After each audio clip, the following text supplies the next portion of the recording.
when the mountain storm forced a disgraced outcast and a respectable widow into the same isolated cabin, the entire town of Ash Hollow held its breath waiting for scandal. But what happened in that frozen darkness wasn't what anyone expected. It was something far more dangerous and far more true. Welcome to a story of survival, redemption, and unexpected love forged in the heart of a merciless winter. If you stay with me until the end, you'll discover how two broken souls fought their way back from the edge of ruin. Hit that like button and drop a comment with your city so I can see how far this story travels across the world. The wind came down from the peaks like the voice of something ancient and furious, howling through the narrow streets of Ash Hollow with a violence that made even the oldest timbers groan. Snow fell in sheets so thick that a man couldn't see his own hand stretched out before him, and the temperature had already dropped low enough to kill anyone caught outside after dark. The town huddled against the storm, shutters latched, fires stoked high, every soul seeking whatever shelter they could find. Except there wasn't enough shelter to go around. The meeting hall smelled of wet wool, fear, and the acrid smoke from a dozen bodies packed too close to a single iron stove. Voices rose and fell in anxious waves as Sheriff Tom Madsen stood at the front of the room, his weathered face carved into hard lines of authority and exhaustion. He'd been awake for 36 hours straight, coordinating the evacuation of the lower valley where the river had already begun to freeze and crack, sending families scrambling for higher ground. "Quiet down!" His voice cut through the chaos like a blade. "I know you're scared. I know this storm's worse than anything we've seen in 20 years.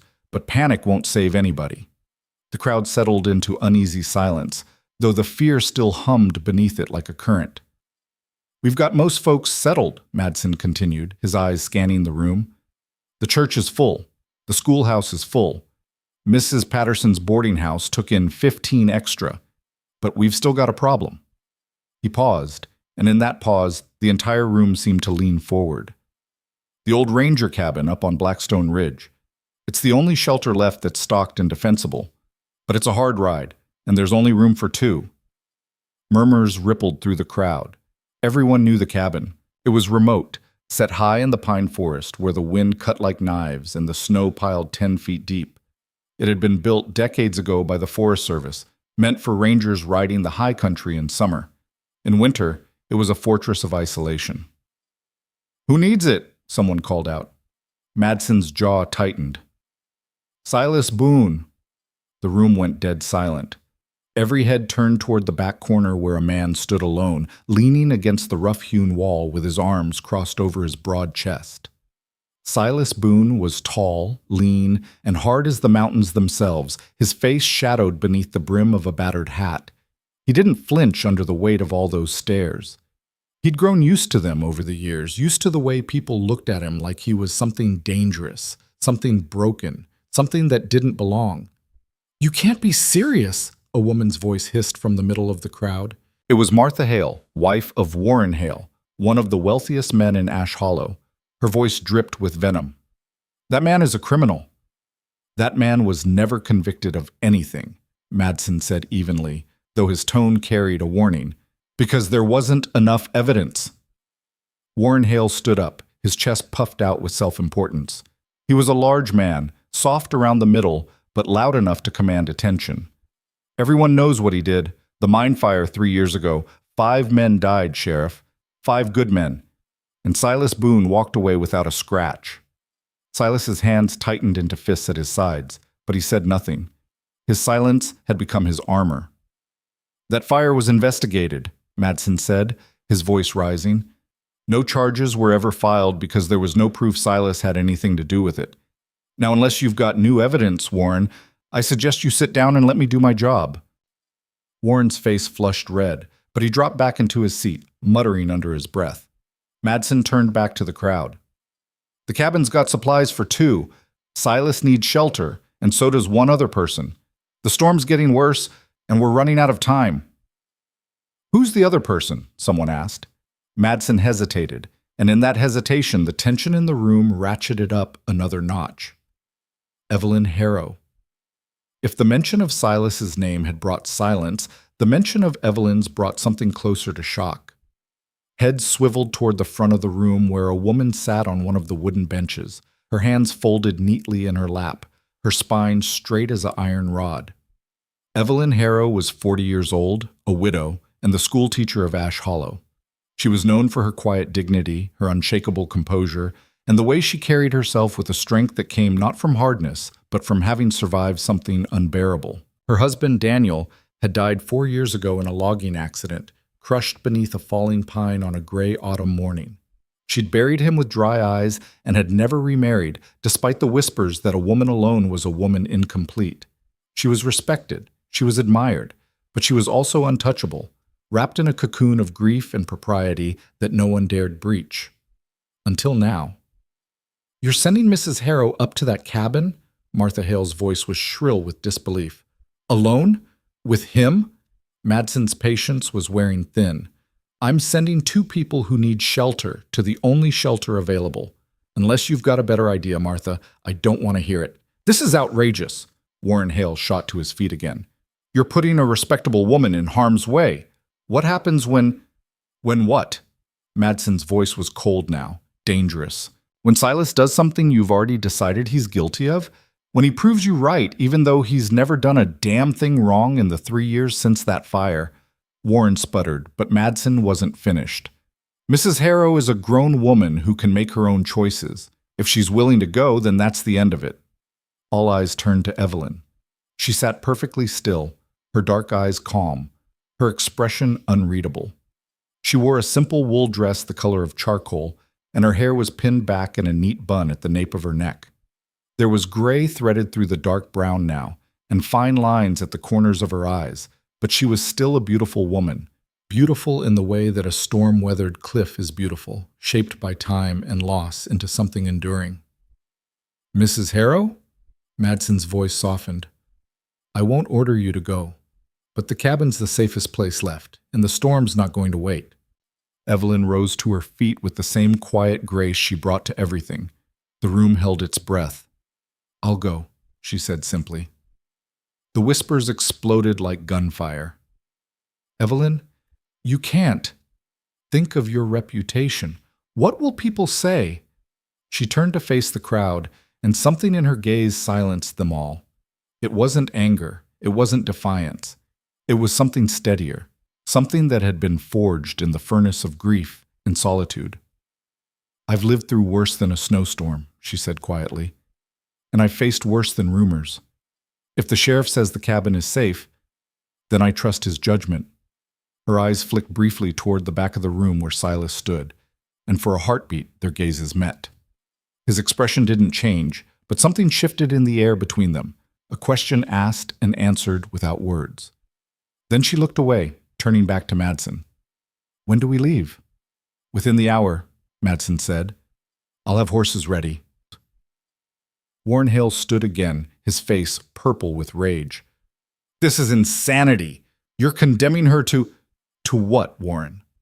Evelyn's voice was calm, but it cut through his bluster like a knife through snow. "To being trapped in a cabin with a man you've decided is guilty without trial? Or to freezing to death out here because the town ran out of room?" Warren opened his mouth, then closed it again, his jowls quivering with impotent fury. Evelyn gathered her shawl around her shoulders and walked toward the door, her footsteps steady and sure.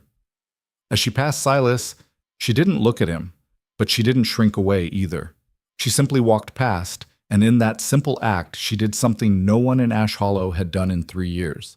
She treated him like a man, not a monster. The ride up to Blackstone Ridge was brutal. The wind screamed down from the peaks, driving snow into their faces with the force of buckshot. The horses struggled through drifts that came up to their chests, their breath steaming in the frigid air, their hooves slipping on ice-slicked stone.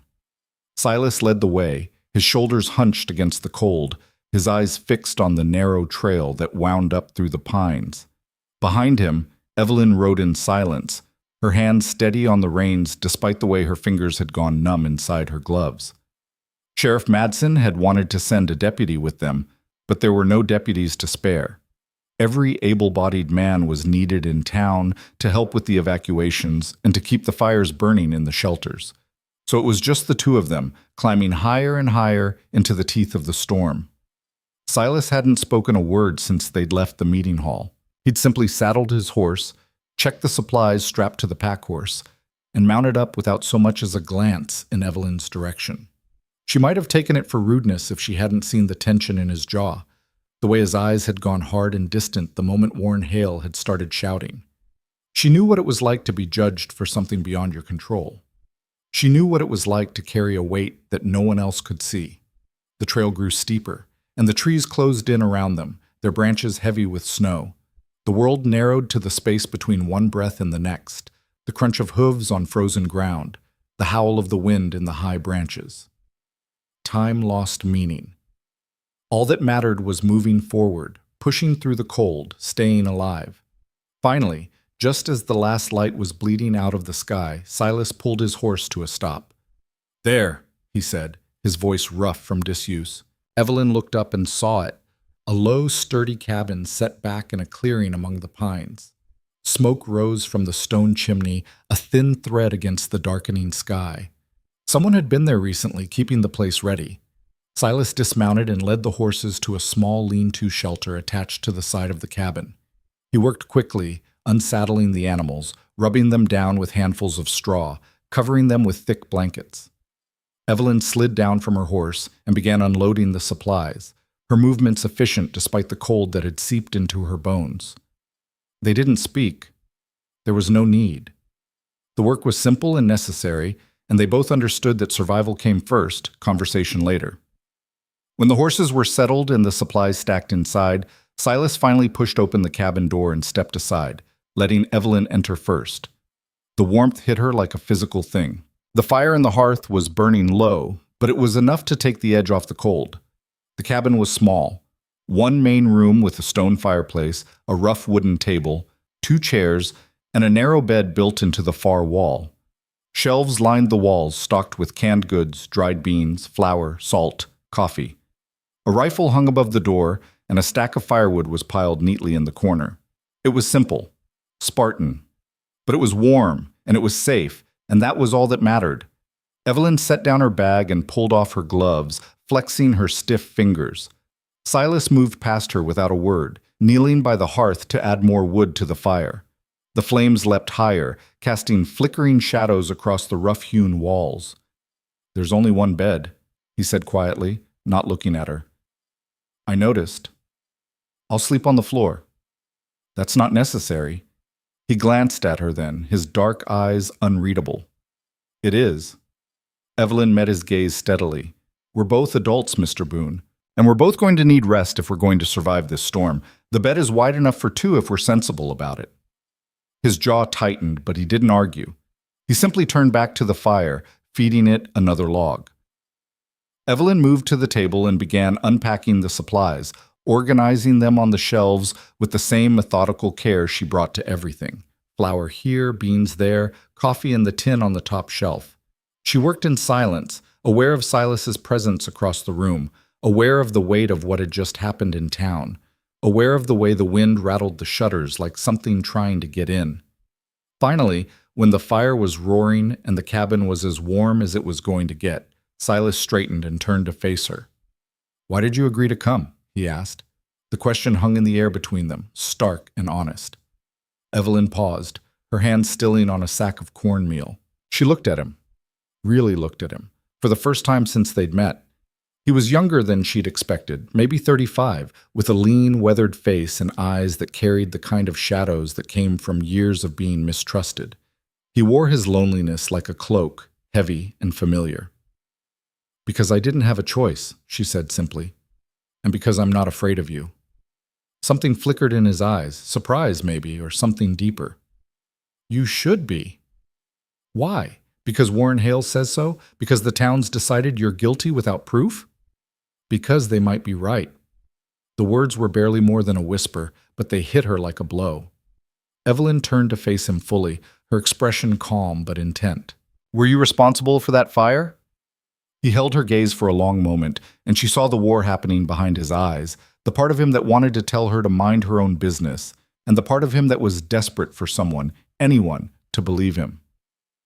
"No," he said finally, "I wasn't." "Then that's all I need to know." He stared at her, incredulous. "Just like that?" "Just like that." Silas shook his head, a bitter smile tugging at the corner of his mouth. You're either the bravest woman I've ever met, or the most foolish. Maybe both, Evelyn said, and for the first time since her husband had died, she felt the faintest ghost of a smile touch her own lips. Outside, the storm raged on, but inside the cabin, something had shifted. It wasn't trust, not yet, but it was a beginning. The first night passed in uneasy silence.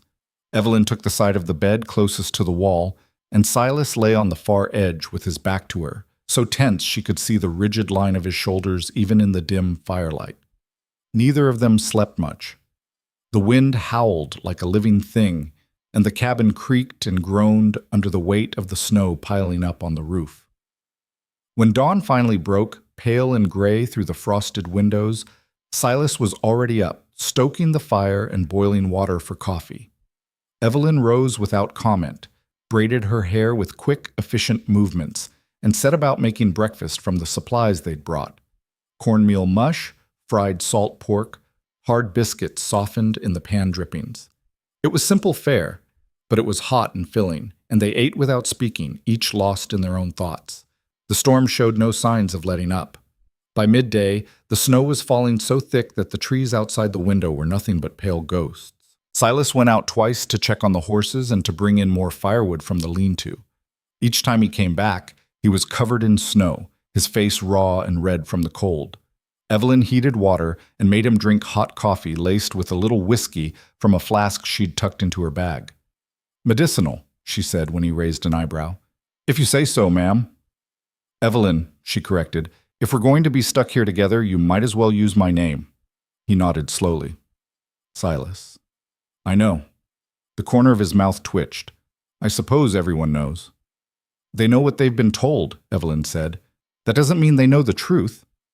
Silas looked at her for a long moment, then looked away, staring into the fire. "The truth doesn't matter much when people have already made up their minds." "It matters to me." He didn't respond, but she saw the way his hands tightened around the tin cup. The day stretched on, measured in the slow passage of light across the cabin floor, the crackle of the fire, the endless howl of the wind. Evelyn mended a tear in her skirt. Silas carved a piece of wood into kindling, his knife moving with practiced precision. They circled each other like wary animals, not hostile, just cautious, feeling out the boundaries of this strange new territory they'd been forced to share. By evening, the silence had become almost comfortable. Evelyn made stew from dried venison and vegetables, and they ate at the small table, the firelight dancing on the walls. Outside, the darkness was absolute, broken only by the faint glow of snow reflecting what little light escaped through the shutters. "Tell me about the fire," Evelyn said suddenly. Silas's spoon paused halfway to his mouth. "Why?" "Because I want to know." He set the spoon down slowly, his expression guarded. "It won't change anything."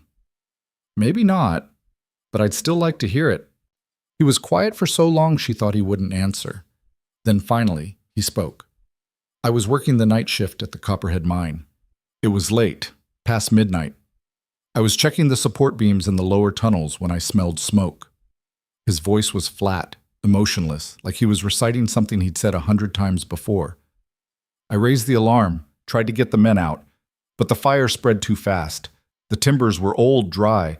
The whole section went up like a tinderbox." "How many got out?" "3. The rest—" He trailed off, his jaw working. "The rest didn't make it. And they blamed you. Someone started that fire. And I was the only one who walked away without a scratch. That's all the proof most people needed. But there was an investigation. There was. They questioned me for weeks, searched my quarters, talked to everyone I knew. In the end, they couldn't find anything to tie me to it. No motive, no evidence, so they let me go. But the town didn't." "No, the town didn't." Evelyn leaned back in her chair, studying him. "Do you know who did it?" His eyes snapped to hers, and for the first time she saw real emotion there, anger, sharp and bright. "I have my suspicions." "But no proof." "No proof." "Then why haven't you left? Why stay in a place that treats you like a criminal?" Silas's hands curled into fists on the table. "Because running would be the same as admitting guilt." And because whoever did this is still out there, still walking free, still... He stopped, shaking his head. It doesn't matter. No one's going to believe me anyway. Evelyn reached across the table and placed her hand over his.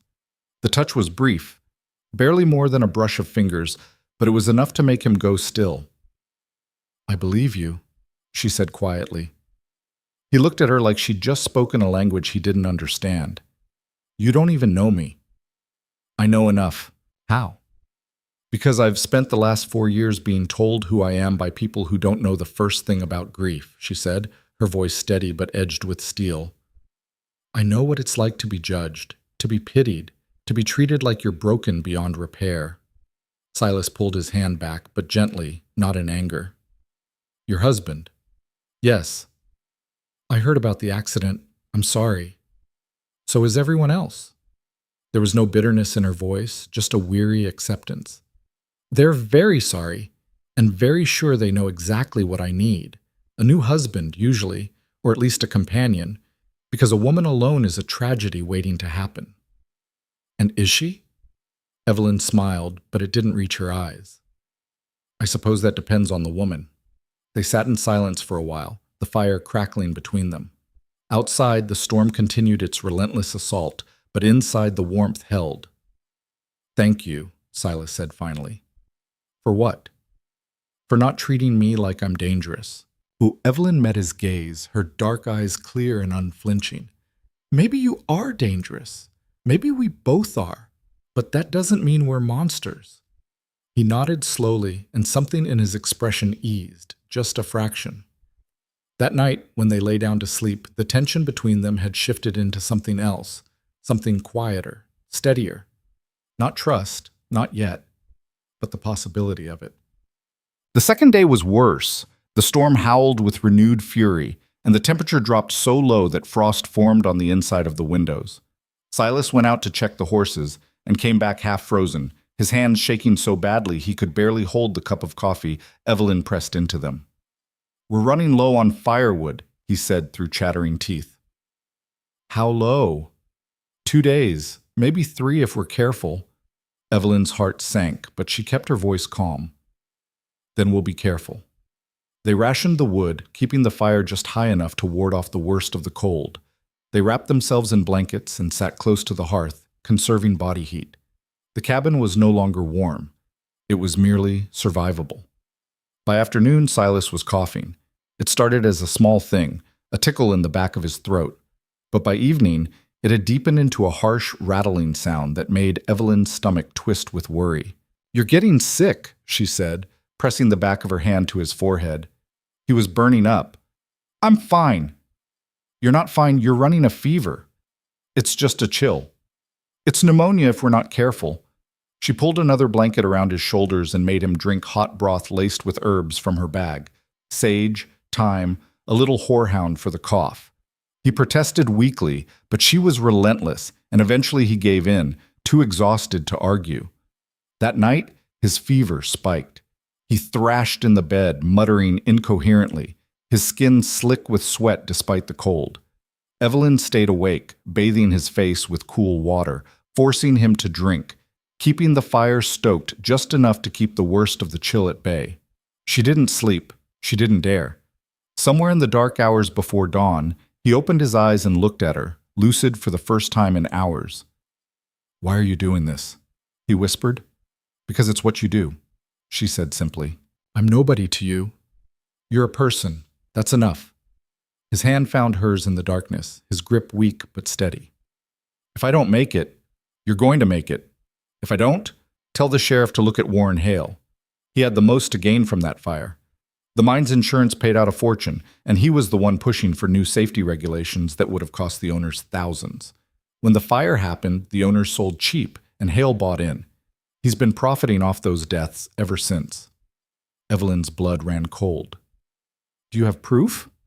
No, just suspicions, but if something happens to me, someone should know. Nothing is going to happen to you, Evelyn said fiercely. Do you hear me? You're going to get through this, and when the storm breaks, you're going to tell the sheriff yourself. Silas's eyes closed, and for a terrible moment, she thought he'd slipped away. Then his chest rose with a shuddering breath, and she sagged with relief. She stayed beside him all night, her hand in his, keeping watch over him the way she'd kept watch over her husband in his final hours. But this time she was determined. The ending would be different. By morning, the fever broke. Silas woke weak and disoriented, but alive. Evelyn helped him sit up, spooning broth into his mouth until he could hold the cup himself. He looked at her with something like wonder. "You didn't sleep. Neither did you. I thought I was dying." "You weren't. I wouldn't let you." A faint smile touched his lips. "Stubborn." "Yes." He reached up and brushed a strand of hair from her face, his touch gentle. "Thank you." Evelyn's breath caught, and for a moment the world narrowed to the space between them. The warmth of his hand, the quiet intensity in his eyes, the way her heart had begun to beat just a little faster. Then the moment passed, and she pulled back, suddenly aware of how close they'd been, how much the lines between them had blurred. "Rest," she said, her voice unsteady. "You need to regain your strength." Silas nodded, sinking back into the pillows, but his eyes followed her as she moved away, and she could feel the weight of his gaze like a physical touch. Something had changed between them in the darkness, something neither of them was ready to name, but it was there, undeniable as the storm outside, and just as impossible to ignore. On the third day, the wind finally began to ease. The snow still fell, but the howling fury had gentled into something almost peaceful. Silas was up and moving again, still weak but stubborn, insisting on checking the horses and bringing in the last of the firewood. Evelyn watched him from the window, her arms crossed, her expression a mix of exasperation and grudging admiration. He was a fool for pushing himself so hard, but he was also a man who'd been left with nothing but his pride, and she understood that better than most. When he came back inside, stamping snow from his boots, she had hot coffee waiting. "The horses are holding up," he said, gratefully accepting the cup. "But we're almost out of feed, another day, maybe two, and we'll have to start rationing. The storm can't last forever." "It's already lasted longer than any storm I've seen." Evelyn turned to look out the window at the endless white. "Do you think the town's all right?" "Madsen's a good sheriff. He'll keep them safe." "And when we get back?" Silas was quiet for a moment. "When we get back, the whole town's going to have plenty to say about what happened up here." "Let them talk." He looked at her, surprised. "You say that now, but once the rumors start—" "I've survived worse than rumors, Silas." He shook his head slowly. "You're not what I expected." "What did you expect?" "Someone afraid. Someone who'd spend the whole time looking at me like I was a snake ready to strike. And instead? Instead, I got someone who wouldn't let me die even when it would have been easier to let me go." Evelyn's throat tightened. "It wouldn't have been easier." "No. No." They stood there in the firelight, the silence stretching between them, charged with something neither of them was ready to name. Outside, the snow fell soft and steady, muffling the world, turning the cabin into an island adrift in an ocean of white. Silas took a step closer. "Evelyn." A sound cut through the quiet, distant but unmistakable. "Wolves." They both froze, heads turning toward the door. The howling rose and fell, multiple voices joining in a chorus that made the hair on the back of Evelyn's neck stand on end. Silas moved to the rifle above the door, lifting it down and checking the chamber with practiced ease. "They won't come near the cabin," he said, but his voice was tight. "Not unless they're desperate." "Are they desperate?" "In a storm like this? Maybe." The howling continued, circling, searching. Evelyn moved closer to the fire, her heart pounding. She'd heard wolves before, but never this close, never this persistent. Silas positioned himself by the door, the rifle cradled in his arms, his eyes fixed on the darkness beyond the frosted glass. "If they come," he said quietly, "stay behind me." "Silas? Promise me." She nodded, though every instinct in her rebelled against the idea of cowering while he faced danger alone. The minutes stretched into an hour. The howling grew closer, then faded, then returned. Evelyn could see shapes moving in the darkness beyond the window, shadows that could have been trees or could have been something else. Then, suddenly, silence. Silas didn't move. He stood rigid, listening, the rifle steady in his hands. "They're gone," Evelyn whispered. "Maybe." They waited another half hour before Silas finally lowered the rifle and stepped back from the door. His shoulders sagged with exhaustion, and Evelyn realized how much the fever had taken out of him. "You should rest," she said. "So should you." "I will. But you first." He didn't argue. He set the rifle aside and moved to the bed, sinking down onto the blankets with a weariness that went bone deep. Evelyn sat in the chair by the fire, her eyes on the door, keeping watch. "Evelyn?" "Yes?" "When this is over, when we're back in town, I won't hold you to anything. Whatever people think happened here, I'll set them straight." She turned to look at him, confused. "Set them straight about what?" "About us. About this." He gestured vaguely at the cabin, at the two of them, at the impossible intimacy that had grown in the space between survival and something more. "I don't want your reputation ruined because of me." Evelyn rose from the chair and crossed to the bed, sitting on the edge, close enough that she could see the shadows under his eyes, the stubble on his jaw, the vulnerability he tried so hard to hide. "Silas Boone," she said softly, "I stopped caring about my reputation the day they buried my husband. I did everything right. I married well, I taught school, I kept my head down and my mouth shut. And you know what it got me? 4 years of loneliness and a town full of people who think they know what's best for me. Evelyn, I'm not finished." Her voice was steady, but there was steel beneath it. "If people want to talk, let them talk. I've spent too long living my life according to what other people think. I won't do it anymore." Silas stared at her, something fierce and bright kindling in his eyes. "You mean that?" "Every word." He reached up and cupped her face in his hand, his thumb brushing across her cheekbone. The touch was gentle, reverent, like he couldn't quite believe she was real. "You're the strongest person I've ever met," he said quietly. "So are you." And then, because the storm had stripped away all the pretense and left only truth, because they'd survived fever and wolves and the brutal cold together, because they'd both been broken and were still standing, she leaned down and kissed him. It was soft, tentative, a question more than a statement, but when he kissed her back, his hand sliding into her hair, pulling her closer, it became something else entirely. It became a promise, a beginning. When they finally pulled apart, both breathing hard, Evelyn rested her forehead against his. "We should be sensible about this," she whispered. "We should. The town's going to have plenty to say. They will. And we barely know each other." "True. So we should wait. Take our time." "Absolutely." Neither of them moved. Outside, the storm began to quiet, the wind dying to a whisper, the snow falling soft and silent. Inside the cabin, two people who'd been broken by loss and accusation found something they'd both stopped believing in: hope.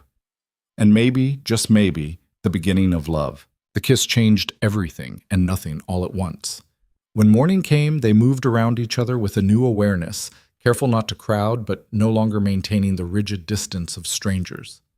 Silas made coffee while Evelyn prepared breakfast, their hands brushing as he passed her the tin of cornmeal, the touch lasting a heartbeat longer than necessary. Neither spoke of what had happened, but it hung in the air between them like smoke from the fire, invisible but undeniable. The storm had finally broken in the night, leaving behind a world transformed. When Silas opened the door to check on the horses, sunlight poured into the cabin for the first time in days, so bright it hurt to look at. The snow had stopped falling, and the sky above the pines was a hard, brilliant blue that promised bitter cold but also clarity. "We might be able to ride out tomorrow," he said, stamping snow from his boots as he came back inside. "If the temperature holds and the drifts settle." Evelyn felt something twist in her chest. Relief and disappointment tangled together. They needed to get back. The town would be in chaos, families worried, supplies running low. But returning meant facing everything they'd left behind, and she wasn't sure she was ready for that. "Tomorrow," she repeated, setting a plate of fried cornmeal cakes and dried apples on the table. "That's good." Silas caught the hesitation in her voice. He sat down across from her, his dark eyes searching her face. Are you afraid of what they'll say? No. She met his gaze steadily. I told you, I stopped caring about that a long time ago. Then what? Evelyn was quiet for a moment, her fingers wrapped around her coffee cup for warmth. I'm afraid this won't survive out there. That whatever this is between us, she gestured vaguely at the space connecting them, won't last once we're back in the real world with real consequences. Silas reached across the table and took her hand. His palm was rough with calluses, his grip strong but careful, like he was holding something precious. Then we make it last. Just like that? Just like that. She wanted to believe him. She wanted to believe that the woman who'd kissed him in the firelight wasn't just some version of herself born from isolation and fear, that the man who'd held her wasn't just being kind to someone who'd shown him kindness, but doubt was a hard habit to break after 4 years of loneliness. Silas, when we get back, Warren Hale is going to make our lives hell. You know that, don't you? Let him try. He has money. He has influence. He can turn the whole town against us. The whole town's already against me, Silas said quietly. One more person on my side is more than I've had in 3 years. Evelyn's throat tightened. She squeezed his hand, feeling the warmth of his skin against hers, the steady beat of his pulse. You have me. I know. His voice was rough with emotion. And that's enough. They ate breakfast in companionable silence, the sunlight streaming through the window, turning the frost on the glass into diamonds. Outside, the world was still and perfect, the kind of beauty that only comes after devastation. The pines stood heavy with snow, their branches bowed but not broken. Smoke from their chimney rose straight up into the windless sky. After they'd cleaned up, Silas went out to check the trail while Evelyn inventoried what was left of their supplies. They were running low on everything: flour, coffee, salt, even firewood. Another day or two and they'd have been in real trouble. The timing of the storm's break felt almost miraculous, though Evelyn had stopped believing in miracles long ago. What she'd learned to believe in instead was resilience, the stubborn refusal to give up even when everything seemed lost. It was the same quality she saw in Silas every time he set his jaw against the world's judgment, every time he chose to stay in a town that hated him rather than run. She was folding blankets when she heard the sound, faint but distinct. Voices carried on the cold air. She froze, her heart kicking into a faster rhythm. Silas burst through the door seconds later, his face tense. Riders coming up the trail. 3, maybe 4. The sheriff? Maybe. Or maybe someone else. The unspoken name hung between them. Warren Hale. Evelyn moved to the window, peering out through the gap in the shutters. She could see them now, dark shapes against the snow, horses laboring through the drifts. They were still too far away to identify, but they were coming fast, pushing their mounts harder than was safe in these conditions. Get away from the window, Silas said, his voice tight. He'd taken down the rifle again, checking the chamber with practiced efficiency. You think they're here to cause trouble? I don't know, but I'm not taking chances. Evelyn stepped back but didn't hide. She'd faced down a schoolroom full of unruly boys and a town full of gossips.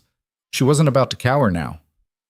The riders drew closer, and finally she could make out the lead figure, broad-shouldered, sitting his horse with the kind of easy authority that came from years in the saddle. Relief flooded through her. It's Sheriff Madsen, she said. Silas lowered the rifle slightly but didn't set it aside. Who's with him? I can't tell yet.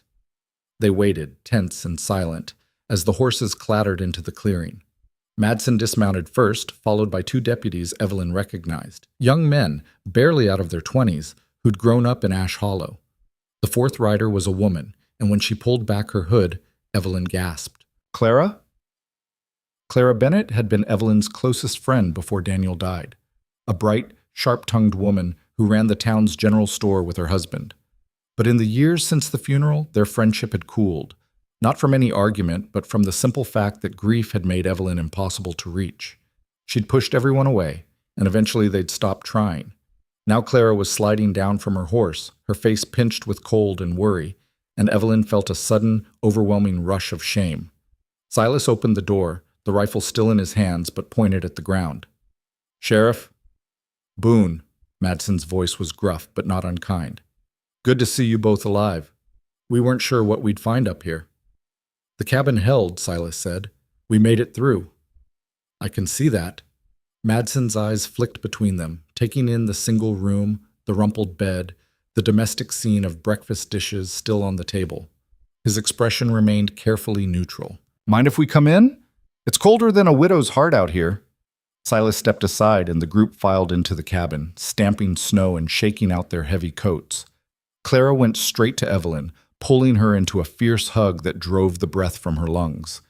You scared me half to death, Clara said, her voice muffled against Evelyn's shoulder. When I heard they'd sent you up here, I thought... She pulled back, her eyes bright with unshed tears. I thought I'd lost you too. I'm fine, Evelyn said, surprised by how much she meant it. We both are. Clara glanced at Silas, her expression wary, but not hostile. I heard what you did for him, how you nursed him through the fever. He would have done the same for me. Maybe. Clara's tone suggested she wasn't entirely convinced, but she didn't press the issue. Instead, she turned to the sheriff. Tom, you want to tell them why we're really here? Madsen's face went grim. He pulled off his hat, worrying the brim between his hands. There's been trouble in town. Bad trouble. Silas's hand tightened on the rifle. What kind of trouble? 2 nights ago, there was an avalanche up at Silver Creek. Hit the mining camp hard. We've got at least 12 men buried, maybe more. We've been digging since dawn yesterday, but the conditions are brutal and we're running out of able bodies. Evelyn's hand went to her mouth. How many have you pulled out? 4, 3 alive, 1 dead. Madsen's voice was heavy with exhaustion. But there are voices under the snow, men calling out. We can hear them, but we can't get to them fast enough. What do you need from us? Silas asked, already moving toward the corner where their gear was stacked. Every able-bodied man we can get. The snow's still unstable, and we need people who know the mountains, who can work fast without panicking. Madsen looked at Silas directly. I know you've got no reason to help this town, Boone, not after how they've treated you. But those men down there, some of them have families, kids. Silas's jaw tightened, but his voice was steady. I'll come. And I'm going with you, Evelyn said. Both men turned to stare at her. Evelyn, no, Silas started. The injured will need care, she cut him off, her tone brooking no argument. Clara, is Doc Brennan still alive? Barely. He's 73 and half blind. He's doing what he can, but he needs help. Then he'll have it. Evelyn was already pulling on her coat, her movements brisk and efficient. I've got some medical training. Daniel used to get hurt in the logging camps, and I learned how to stitch wounds and set bones. It's not much, but it's more than nothing. Madsen looked like he wanted to argue, but one glance at her face told him it would be pointless.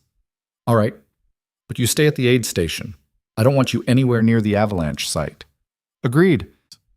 They packed quickly, loading what supplies they could spare onto the horses. Silas doused the fire and locked the cabin door, though he paused for a moment with his hand on the wood, his expression unreadable. Evelyn knew what he was thinking. This place had been a sanctuary, a world apart from judgment and fear. Walking away from it felt like stepping back into a war they weren't sure they could win. But they didn't have a choice. People were dying. The ride down the mountain was treacherous even in daylight. The trail was buried under 3 feet of fresh snow, and in places the drifts were deep enough to swallow a horse up to its chest. They rode single file, Madsen leading, his deputies bringing up the rear. Silas stayed close to Evelyn, his eyes constantly scanning the slopes above them for any sign of another slide. Clara rode beside her, and after a while she spoke quietly. I'm sorry. Evelyn glanced at her, surprised. For what? For not being there. After Daniel died, I should have... Clara's voice cracked. I should have tried harder, but you pushed everyone away and I let you. That was wrong. It wasn't your fault. I wasn't ready to be helped. Are you ready now? Evelyn thought about the past few days, about Silas's hands gentle on her face, about the way she'd fought for his life like it was her own. I think so. Yes. Clara nodded slowly. Good. Because you're going to need all the help you can get when the town finds out about you and Boone. There's nothing to find out. Evelyn? Clara's voice was kind but firm. I saw the way he looks at you and the way you look at him. Whatever happened up in that cabin, it changed you both." Evelyn wanted to deny it, but the words wouldn't come, because Clara was right. She had changed. For the first time in 4 years, she felt like herself again. Not the ghost of Daniel's widow, but Evelyn, fierce, stubborn, alive. "Let them talk," she said finally. "I'm done living my life for other people's approval." Clara smiled, a flash of the old warmth Evelyn remembered. "There's the woman I used to know." They reached the outskirts of Ash Hollow by late afternoon. The town looked like it had been through a siege. Snow was piled high against the buildings, and smoke rose from every chimney as families huddled inside against the cold. But the real devastation was visible in the eyes of the people who came out to watch them ride past, hollow-eyed, exhausted, afraid. Madsen led them straight to the church, which had been converted into a makeshift hospital. The pews had been pushed aside to make room for cots, and the air smelled of blood, carbolic acid, and fear. Doc Brennan was moving between the wounded, his hands shaking with age but his voice steady as he gave orders to the women helping him. He looked up as Evelyn entered, and relief washed across his weathered face. "Mrs. Harrow, thank the heavens. I need every hand I can get." Evelyn stripped off her coat and rolled up her sleeves.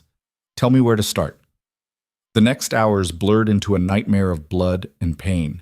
She stitched gashes, splinted broken bones, held down screaming men while Doc Brennan reset dislocated shoulders.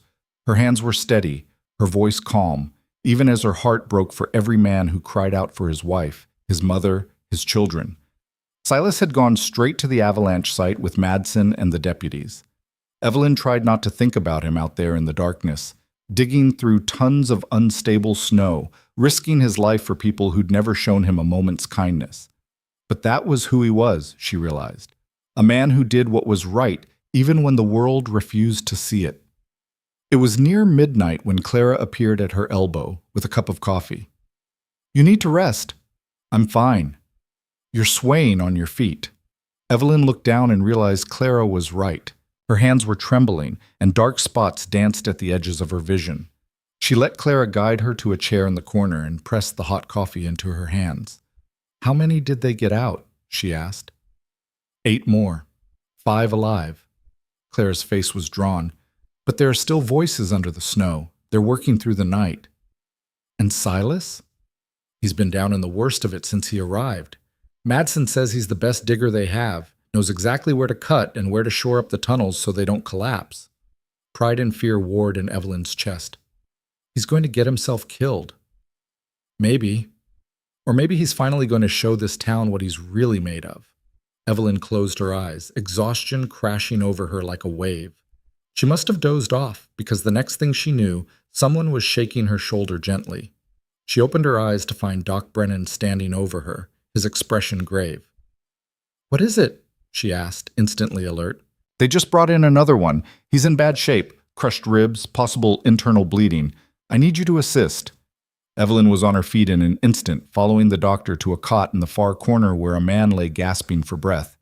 His face was gray with pain, his lips blue. She recognized him. Thomas Warren, a young miner with a wife and 2 small children. "Thomas, can you hear me?" she asked, taking his hand. His eyes found hers, filled with terror. "Can't breathe." "I know. We're going to help you." She looked at Doc Brennan. "What do you need me to do?" "Hold him steady. This is going to hurt." What followed was brutal. The doctor's hands moved with surprising speed and precision, pressing and probing, trying to determine the extent of the damage. Thomas screamed, the sound raw and animal, and Evelyn held him down with every ounce of strength she had, murmuring reassurances she wasn't sure she believed. Finally, Doc Brennan stepped back, his face grim. "There's bleeding inside. Without surgery, he won't make it through the night. And I don't have the tools or the skill for that kind of operation." "Then what do we do?" "We make him comfortable. And we pray." Evelyn looked down at Thomas, at the man who was someone's husband, someone's father, and felt fury rise in her throat. "No." "Evelyn, I said no." She turned to one of the women hovering nearby. "Get me clean cloth, boiling water, and the sharpest knife in this building, now." Doc Brennan grabbed her arm. You can't be serious. You said it yourself. Without surgery, he dies. So we operate. You're not a surgeon. And you're half blind with hands that shake. But together, we might have a chance. She met his eyes, steady and unflinching. Tell me I'm wrong. The old doctor stared at her for a long moment, then slowly shook his head. You're not wrong, but if we fail, he dies. If we do nothing, he dies. At least this way, we tried. They worked through the night, Evelyn's hands guided by the doctor's voice, cutting and clamping and stitching with a precision born of desperation and sheer will. She lost herself in the work, in the rhythm of breath and blood, in the fragile line between life and death. When dawn broke through the church windows, Thomas Warren was still breathing. Evelyn stepped back, her hands covered in blood, her entire body shaking with exhaustion and adrenaline. Doc Brennan was leaning against the wall, his face pale, but his eyes bright with something that might have been respect. You saved his life, he said quietly. We saved his life. No, Mrs. Harrow, that was all you. The church door banged open, and Silas stumbled inside, covered head to foot in snow and dirt, his face haggard with exhaustion. His eyes found Evelyn across the room, and the relief that flooded his expression was so raw it made her chest ache. He crossed to her in 3 long strides and pulled her into his arms, holding her so tight she could barely breathe. He smelled of sweat and earth and cold, and she didn't care. She buried her face against his chest and let herself lean on him, just for a moment. I heard what you did, he said, his voice rough. They're calling you a miracle worker. I'm not. I just did what needed to be done. He pulled back just enough to look at her face, his thumb brushing away a smear of blood on her cheek. You're the strongest person I know. So are you. How many did you get out? 12 more, all alive. Silas, that's Evelyn. The voice cut through the moment like a blade. They both turned to find Warren Hales standing in the doorway, his face twisted with rage. Behind him stood a group of townspeople, their expressions ranging from shock to disgust. Well, well, Warren said, his voice dripping with venom. Isn't this cozy? While good men are dying in the snow, you two are playing house. Silas's hand tightened on Evelyn's shoulder, but she stepped forward before he could speak, her voice cold and steady. Mr. Hale, I've just spent the last 12 hours saving Thomas Warren's life while you've been warm and safe in your bed. So unless you have something useful to contribute, I suggest you get out of my way. Warren's face purpled. You have no right to speak to me like that. You're nothing but a what? Evelyn's eyes blazed. A widow? A woman? Someone beneath you? Say it, Warren. Let everyone hear what you really think. The crowd behind him shifted uncomfortably. Warren seemed to realize he'd overstepped, but his pride wouldn't let him back down. This man, he pointed at Silas, is a murderer, and you've been alone with him for days. Do you have any idea what people are saying? I don't care what people are saying. Evelyn's voice rang out clear and strong. Silas Boone saved lives today, more lives than you've saved in your entire miserable existence. So before you stand there throwing accusations, maybe you should ask yourself what you've done to help this town besides line your own pockets. The silence that followed was deafening. Warren's mouth opened and closed like a fish. Then he spun on his heel and stormed out, the crowd parting before him. But Evelyn could see it in their faces. Doubt. The first cracks in Warren's carefully constructed narrative. Clara appeared at her side, her expression fierce with pride. That was magnificent. That was stupid, Evelyn said, suddenly aware that her legs were shaking. I just made an enemy of the most powerful man in town. You already had that enemy, Silas said quietly. Now you just called his bluff.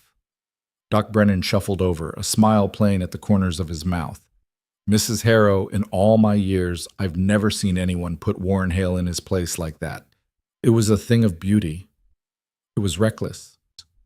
Maybe, but it was also true. The old doctor looked between her and Silas, his expression thoughtful.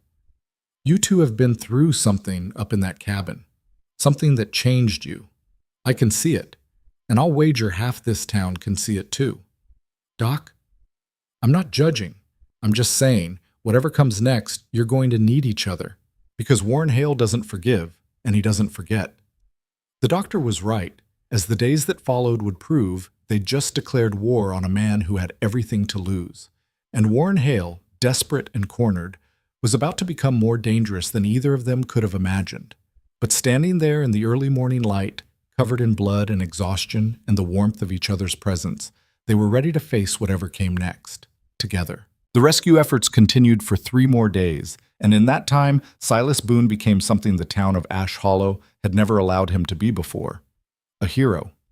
He worked without rest, descending into tunnels of packed snow that could collapse at any moment, his instincts for the mountain sharper than any man twice his age. When other diggers hesitated, paralyzed by fear or exhaustion, Silas pushed forward, reading the snow like some men read books, knowing where it would hold and where it would give.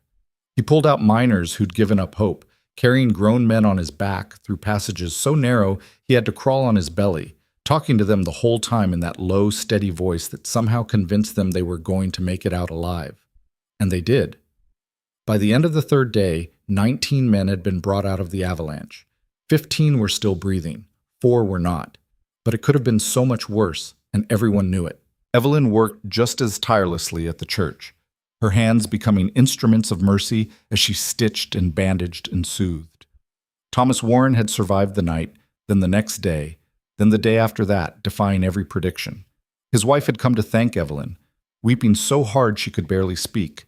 And Evelyn had held her and told her it was going to be all right, even though she wasn't sure of anything anymore except that she was exactly where she was supposed to be.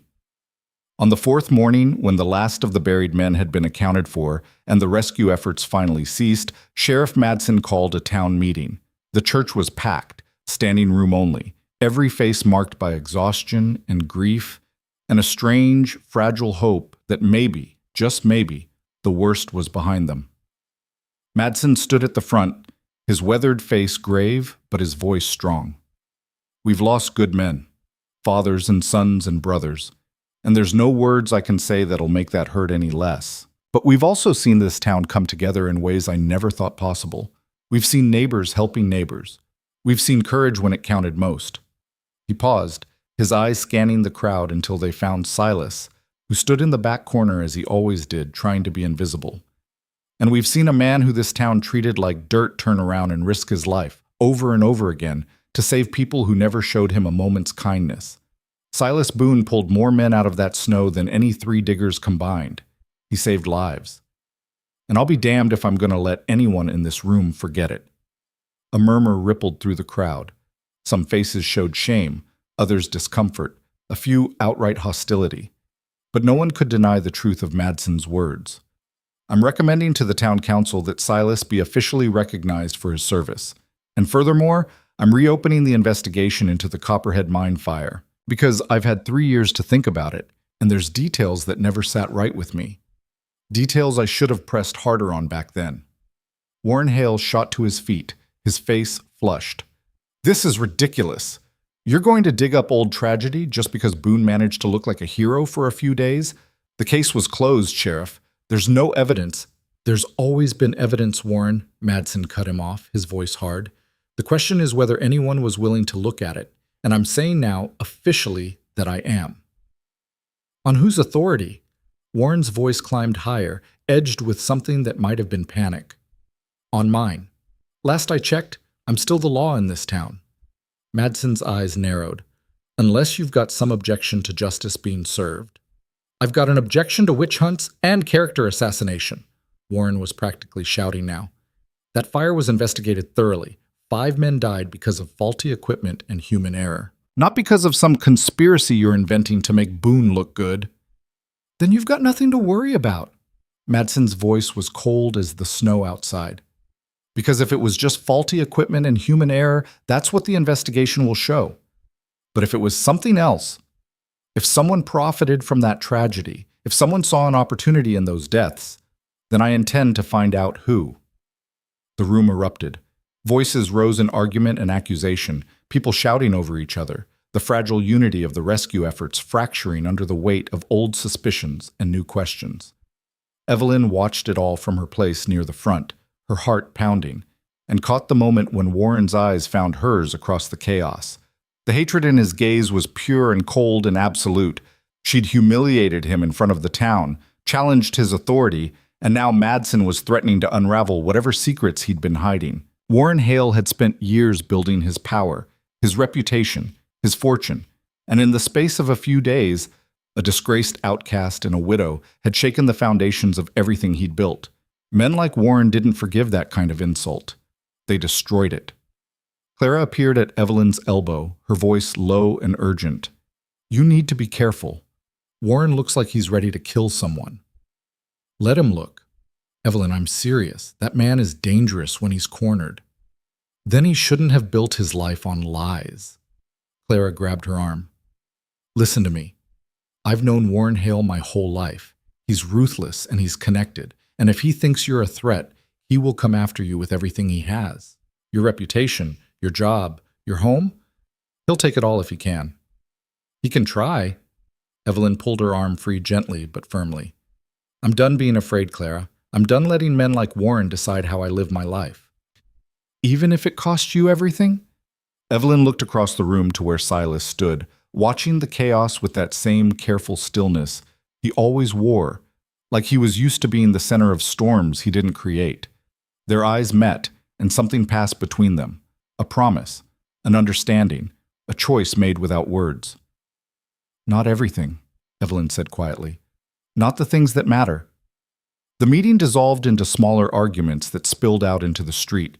Madsen worked his way through the crowd toward Silas, with Evelyn following close behind. When they reached him, the sheriff pulled them both aside, his expression grim. "That went about as well as I expected," he said. "Which is to say badly," Silas replied. "Warren's going to fight this investigation with everything he's got, and he's going to come after both of you. You know that, right?" "We know," Evelyn said. Madsen looked at her, something like respect warming his tired eyes. "Mrs. Harrow, you don't have to be part of this. You've done more than enough already. You could step back, let this blow over." "I'm not stepping back. Even if it ruins you?" "I've been ruined before, Sheriff. I survived it." She squared her shoulders. "Besides, if Warren's hiding something about that fire, then the families of those men deserve to know the truth. I won't turn my back on that." Madsen nodded slowly. "All right then, but I want you both to stay alert. Warren's got friends in low places, and he's not above using them." "What kind of friends?" Silas asked, his voice sharp. "The kind that don't ask questions when there's money involved." Madsen's hand moved to the gun at his hip, a unconscious gesture. "I've heard rumors over the years, nothing concrete but enough to make me nervous. Warren's got a brother, Cole Hale. Man's been in and out of prison since he was 16. Last I heard, he was running with a gang of outlaws up in the high country." Evelyn felt ice slide down her spine. "You think Warren would bring his brother into this?" "I think Warren's desperate, and desperate men do desperate things." They parted ways outside the church, Madsen heading back to his office to start gathering evidence, Silas and Evelyn walking together through the snow-packed streets. The sun was bright overhead, but the cold was sharp enough to make breathing hurt. Around them, Ash Hollow was slowly coming back to life after the crisis. Shops reopening, families emerging from their homes, children playing in the massive snowdrifts with the resilience only the young possessed. But underneath the normalcy, Evelyn could feel the tension like a living thing. People watched them as they passed, some with gratitude, others with suspicion, many with the kind of morbid curiosity reserved for scandal. She could practically hear the whispers starting, the stories being woven about what had really happened in that cabin, the speculation about her virtue and Silas's intentions. Let them talk. She'd meant what she said to Clara. She was done caring. "You should go home," Silas said quietly. "Get some rest. You've been on your feet for 4 days straight." "So have you." "I'm used to it." "So am I." She glanced at him, taking in the exhaustion carved into every line of his face, the way he moved like every muscle hurt. "Come with me. I'll make coffee and you can sleep on my sofa for a few hours." He stopped walking, surprise flickering across his features. "Evelyn, your reputation is already in tatters, according to half this town. A few more whispers won't make any difference." She met his eyes steadily. "And I don't want to be alone right now." The admission cost her something. She'd spent 4 years building walls around herself, convincing herself that solitude was safety, that needing no one meant no one could hurt her. But those walls had started crumbling in the cabin on Blackstone Ridge, and she didn't want to rebuild them. Not anymore. Silas reached out and took her hand, his grip warm despite the cold. All right. Her house was a small cottage on the edge of town, set back from the main street with a view of the mountains that had seemed cruel in the years after Daniel's death, but now felt almost hopeful. Inside it was neat and spare, decorated with the kind of careful restraint that spoke of a woman who'd forgotten how to live for pleasure and only remembered necessity. But it was warm, and it was hers, and when she closed the door behind them, shutting out the watching eyes and whispers, she felt something in her chest unclench. She made coffee while Silas sank onto the worn sofa, his eyes already half closed with exhaustion. By the time she brought him the cup, he was asleep, his head tilted back against the cushions, his breathing deep and even. She set the coffee aside and draped a blanket over him, her hand lingering for just a moment on his shoulder. He looked younger in sleep, the hard edges of wariness smoothed away. She could see the boy he must have been before the world taught him not to trust, before loss and accusation carved him into someone who expected nothing and gave everything anyway. Evelyn turned away before she could do something foolish like brush the hair from his forehead or trace the line of his jaw with her fingers. Instead, she moved to the window and looked out at the town she'd called home her entire life, trying to see it with new eyes. Ash Hollow had never been perfect. It was rough and insular, the kind of place where everyone knew everyone's business and grudges could last generations. But it had also been a place where neighbors helped each other, where a widow could teach school and hold her head high, where hard work and decency still meant something. Or so she'd thought. Now she was seeing the rot underneath, the way power corrupted, the way fear made people cruel. Warren Hale had built an empire on the graves of good men, and the town had looked the other way because it was easier than asking hard questions. But Madsen was asking those questions now, and Evelyn intended to make sure he got answers. She must have dozed off in the chair by the window, because the next thing she knew, someone was pounding on her door hard enough to rattle the frame. She jerked awake, her heart hammering, and saw Silas already on his feet, his hand moving to the knife at his belt. "Evelyn, open up!" The voice was Clara's, high and frightened. Evelyn rushed to the door and threw it open.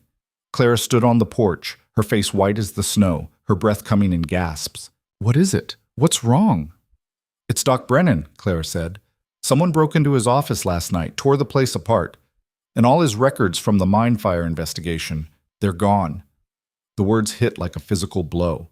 Evelyn grabbed Clara's arm. "Is he all right?" "He's shaken up, but he's not hurt. He wasn't there when it happened." Clara's eyes were bright with fear. "But Evelyn, whoever did this, they were looking for something specific. They didn't take any medicine or supplies, just the records." Silas had come up behind Evelyn, his face carved from stone. "Warren's covering his tracks." "We don't know it was him," Clara said, but her voice carried no conviction. "Who else would it be?"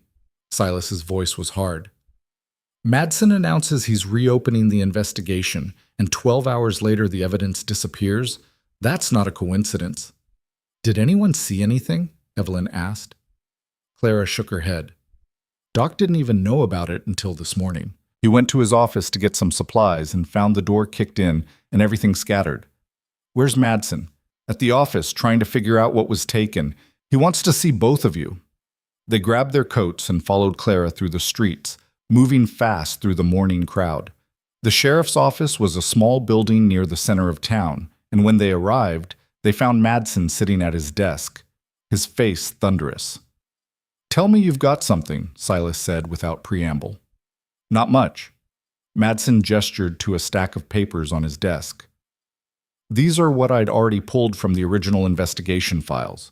Witness statements, some initial reports. But the detailed analysis, the engineer's report, the insurance documents, all of it was in Doc Brennan's office because he served as the medical examiner. And now it's gone." "What about copies?"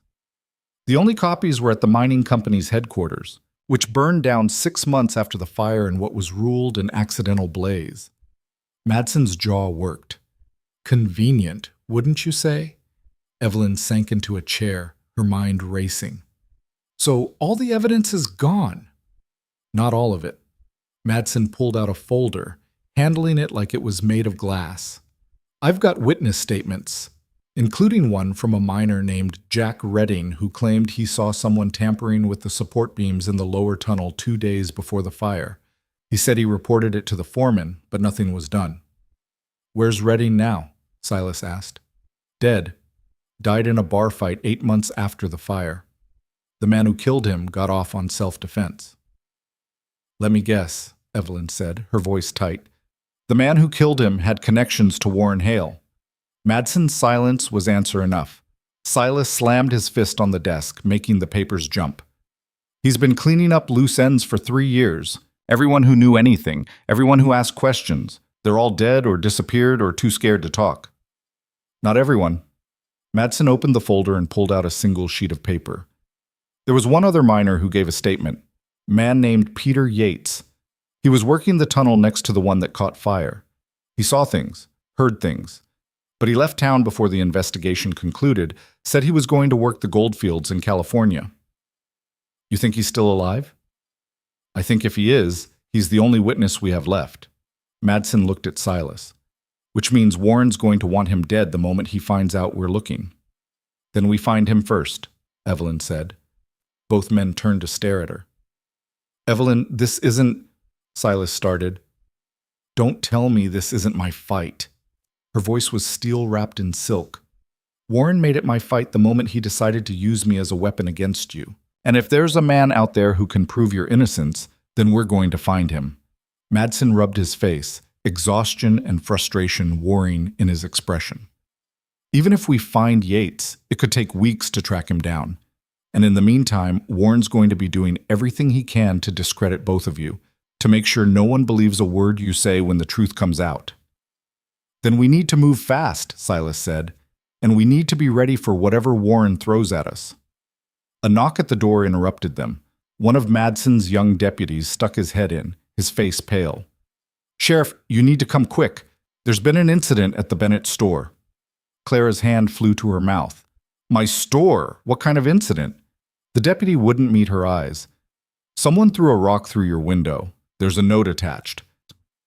They all rushed to the general store, arriving to find a crowd gathered outside, staring at the shattered glass and the rock that lay on the floor inside, wrapped in a piece of paper. Madsen pushed through and carefully unwrapped the note, his face going dark as he read it. What does it say? Clara asked, her voice shaking. Madsen handed it to her without a word. Evelyn read over her shoulder and felt her blood turn to ice. Stop harboring traitors and whores, or you'll be next. The crude words were written in blocky letters, anonymous and venomous. Clara's hands shook as she held the paper, and her husband Marcus appeared from the back of the store, his face white with rage. Who did this? He demanded. I have my suspicions, Madsen said grimly.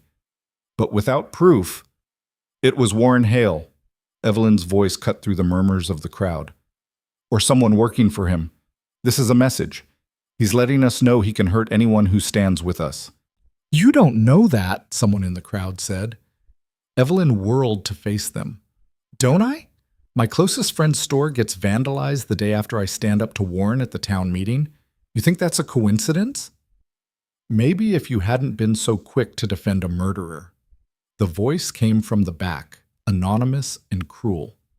Silas Boone is not a murderer, Evelyn's voice rang out, clear and strong. He's the man who saved 15 lives last week while you were all cowering in your homes. He's the man who's been unjustly accused for 3 years while the real criminal walked free. And if you can't see that, then you're blind or you're complicit. The crowd shifted uneasily. Some faces showed shame, others anger, but no one spoke up to contradict her. Warren Hale chose that moment to arrive, pushing through the crowd with his wife Martha at his side, both of them wearing expressions of theatrical concern. What's happened here? Warren asked, his voice dripping with false sympathy. Clara, are you all right? Don't you dare, Clara said, her voice shaking with fury. Don't you dare pretend to care after what you've done. I don't know what you're talking about. Then let me make it clear. Clara stepped forward, the note crumpled in her fist. Someone threatened my family because I'm friends with Evelyn Harrow, and we all know who benefits from that kind of intimidation. Warren's face went red. Are you accusing me of vandalism? Of threatening you? That's slander, Clara Bennett, and I won't stand for it. Then sue me. Clara's chin lifted. I'd love to see you try to prove your innocence in a court of law. How dare you? How dare I? Clara's voice rose. How dare you, Warren Hale? You've terrorized this town for years with your money and your threats and your convenient accidents, but it ends now, because we're not afraid of you anymore. The words hung in the air like a challenge. Warren looked around at the crowd, seeing faces that had always shown him deference now showing doubt, maybe even defiance. His empire was cracking, and everyone could see it. You're going to regret this, he said, his voice low and venomous. All of you. I built this town. I brought jobs and prosperity. And this is how you repay me? By listening to lies from a disgraced outcast and a grieving widow who doesn't know her place? My place, Evelyn said quietly, is standing up for what's right. Something you've never understood. Warren's hand moved to point at her, shaking with rage. You think you're so righteous? So pure? You spent days alone in that cabin with a man who's not your husband. Everyone knows what that means. You're nothing but a... Silas moved so fast no one saw it coming. One moment he was standing beside Evelyn, the next he had Warren by the collar, lifting him half off his feet.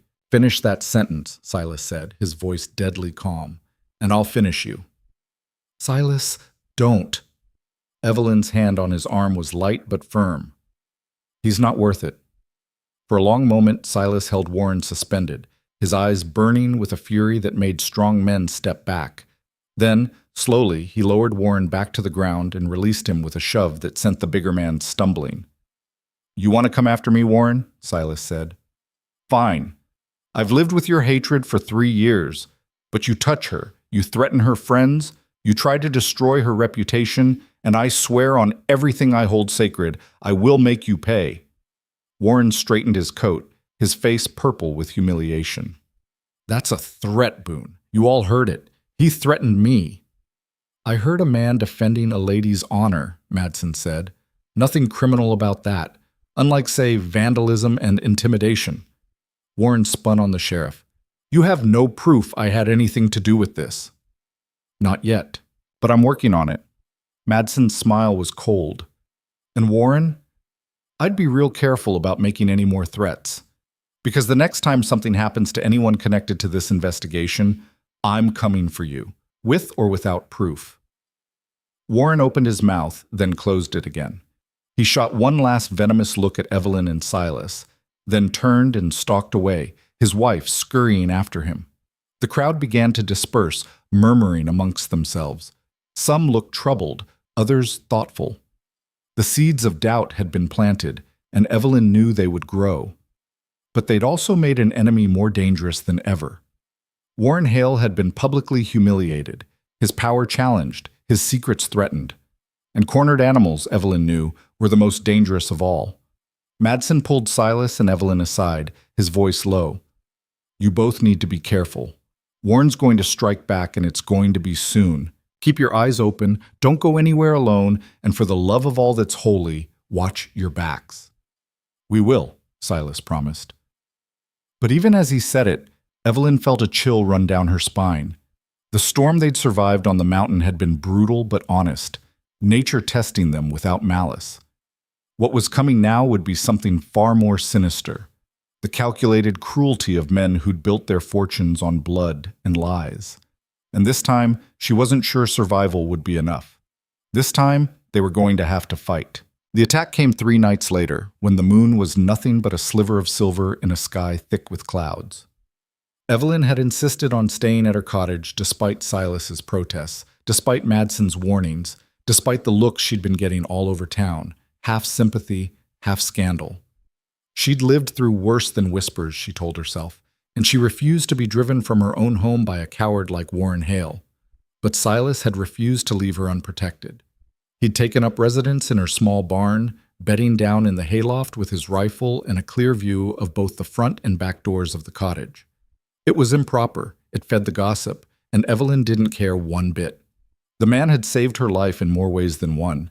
If people wanted to talk, let them. She was reading by lamplight, trying to focus on a book of poetry that had once belonged to Daniel, when she heard the horses. At first, she thought it might be Silas checking the perimeter again, but the sound was wrong. Too many hoofbeats moving too fast. She set down the book and moved to the window, pulling back the curtain just enough to peer out into the darkness. 4 riders were approaching through the snow, their faces hidden beneath low-brimmed hats and scarves wrapped tight against the cold. They weren't riding like neighbors coming to call. They were riding like men with violence on their minds. Evelyn's heart kicked into a gallop. She grabbed the shotgun Daniel had kept above the mantel, checking to make sure it was loaded with hands that shook only slightly. She'd never fired it at a person before, but she'd spent enough time with Daniel to know how it worked, and desperation was a powerful teacher. The riders pulled up in front of the cottage, and one of them dismounted. A tall man, broad-shouldered, moving with the kind of casual menace that suggested he was used to people getting out of his way. "Evelyn Harrow." His voice was rough, probably roughened by years of whiskey and tobacco. "We need to have a word with you." She didn't answer. Her mind was racing, trying to figure out where Silas was, whether he'd seen them coming, whether she should fire a warning shot or wait for them to make the first move. "Now I know you're in there, Mrs. Harrow. Saw the lamp burning. You can make this easy or you can make this hard, but either way, we're coming in." "You take one step toward my door," Evelyn called out, her voice steadier than she felt, "and I'll put a hole in you big enough to drive a wagon through." The man laughed, a sound like rocks grinding together. "That's cute, real brave, but there's 4 of us and 1 of you, and unless you've got an army hiding in that little cottage, I'd say the odds ain't in your favor." "The lady's not alone." Silas's voice came from somewhere in the darkness, calm and cold as the winter night. The riders spun, hands moving to their weapons, trying to locate the source of the sound. "Show yourself," the tall man barked. "I don't think so." There was the unmistakable sound of a rifle being cocked. "But I've got you in my sights, and at this range, I don't miss. So here's how this is going to work. You're going to mount up, ride back to whoever sent you, and tell them that Evelyn Harrow is under my protection. Anyone who wants to threaten her is going to have to go through me first." Big talk from a man hiding in the shadows. "It's not talk, it's a promise." Silas's voice was deadly quiet. "Now move, before I decide to send your boss a message written in blood." For a long moment, nobody moved. The tension stretched tight as a bowstring, and Evelyn could feel her finger on the shotgun trigger, ready to fire if things went wrong. Then the tall man spat in the snow and swung back into his saddle. "This ain't over, Boone. Not by a long shot. It is for tonight. Ride." The men wheeled their horses and thundered back down the road, disappearing into the darkness. Evelyn sagged against the wall, her legs suddenly weak, the shotgun heavy in her hands. Silas materialized from the shadows near the barn, his rifle still at the ready, his eyes scanning the darkness for any sign of a double cross. When he was satisfied they were really gone, he strode to the cottage and pushed through the door without knocking. "Are you all right?" He grabbed her shoulders, his eyes searching her face. "I'm fine. Scared, but fine." She set the shotgun down before her shaking hands could drop it. "Who were they?" "I didn't recognize the voices, but I'd bet my last dollar they were Warren's men, probably his brother Cole and whatever trash he's been running with. They were going to hurt me. They were going to do worse than that." Silas's jaw was tight with fury. "They were going to take you, use you as leverage to make me back off the investigation. Or worse." Evelyn's stomach turned. "How do you know?" "Because it's what I would do if I was desperate and ruthless and running out of options." He pulled her into his arms, holding her tight against his chest. "But they're not going to get the chance. We're leaving." "Leaving? Where?" "The cabin. Blackstone Ridge." He pulled back to look at her. "It's defensible, it's stocked, and Warren doesn't have enough men to mount a full assault on it without drawing attention. We can hole up there while Madsen tracks down Peter Yates and builds a case. That could take weeks. Then we'll stay for weeks." His voice softened. "Evelyn, I can't protect you here. The town's too open. Too many places for them to hit us from. But up on the mountain, it's just us, and whoever's stupid enough to come after us." She wanted to argue, wanted to say they couldn't run, couldn't let Warren win, but she'd seen the cold calculation in those men's eyes, heard the violence in their voices. This wasn't about pride anymore. This was about survival. All right, she said. We go to the cabin, but we're not running. We're regrouping. A ghost of a smile touched his lips. Agreed. They packed quickly, grabbing clothes and supplies and everything they'd need for an extended stay. Silas saddled the horses while Evelyn left a note for Clara, explaining where they were going and why.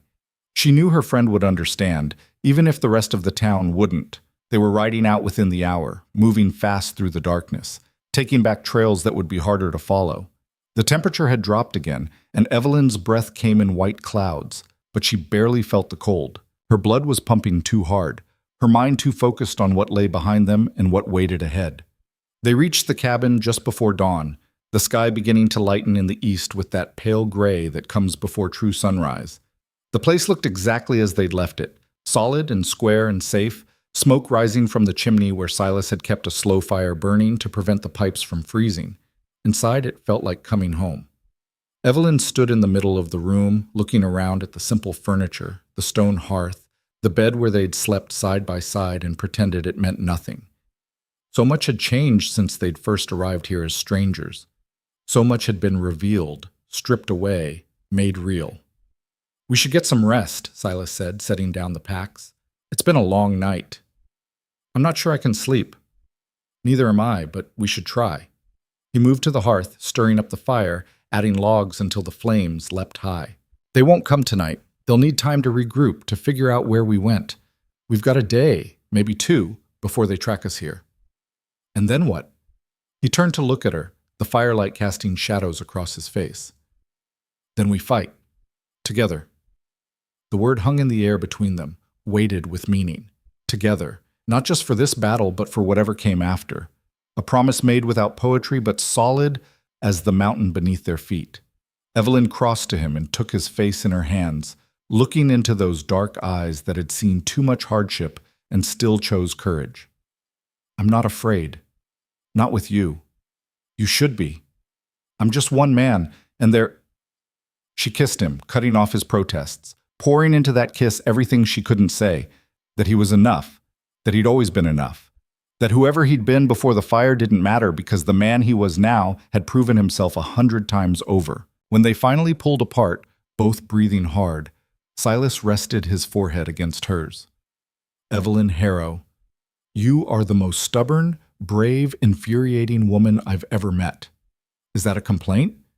It's a fact. He smiled and it transformed his face, chasing away the shadows.